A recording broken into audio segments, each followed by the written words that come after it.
drop it like it's hot. Drop it, drop it, drop it, drop it, drop it, drop it, drop it, drop it, drop it, drop it like it's hot. Drop it, drop it, drop it, drop it, drop it, drop it, drop it, drop it, drop it like it's hot. Drop it, drop it, drop it, drop it, drop it, drop it, drop it, drop it, drop it like it's hot. Wow, I'm sweating.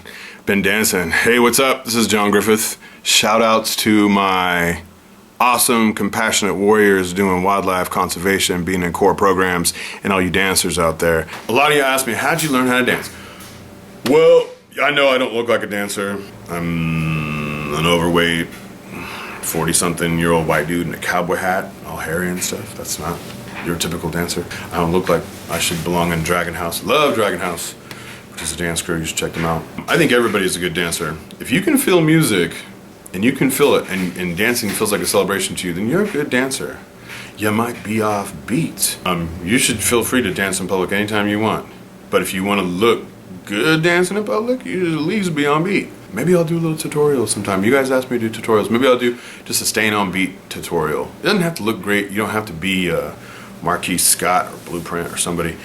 You can just be on beat. And it feels good too. Being on beat feels good. When the music is like, when your body could show what the music looks like, that's beautiful. That's awesome. It feels good too. It's like meditating. Keep it real.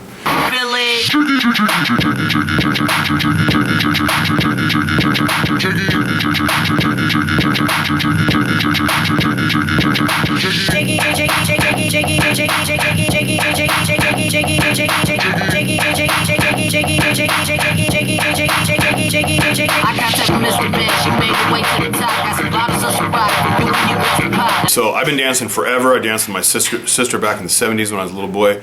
To disco, we'd go to disco parties and dance. And then when breakdancing came out, I already coordinated. I grew up in a very multicultural, multiracial area, so I got into hip hop really, really young. Like when it first came out, when hip hop was truly underground. Nothing's underground anymore. It's upon the internet. The internet's not underground if it's on the internet. Hip hop was truly underground.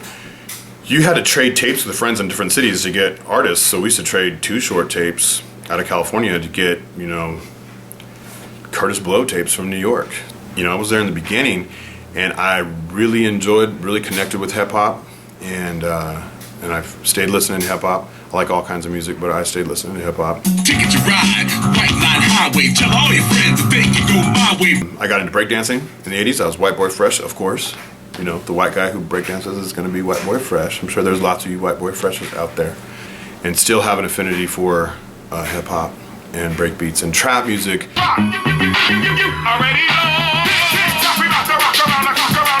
I'm not a super music dude, but trap music reminds me of break beats, just with new technology, and that's why I can dance to it really easily. A lot of dubstep does too.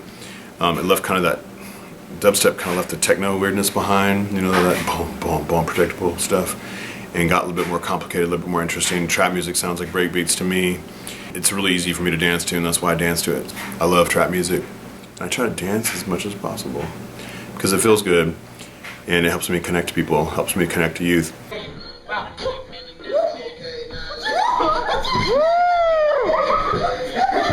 If you have any other questions for me, put them in the comment box and I'll get back to you. I'm gone a lot, you know, it's still summer. I'm going on fires and stuff, and spikes when we camp out at remote project sites, usually doing salmon habitat restoration. You can learn more about salmon habitat restoration by seeing some of my past videos, and also you can learn about core programs by looking at past videos, and you can learn about core programs by going to corenetwork.org, CORPS network.org.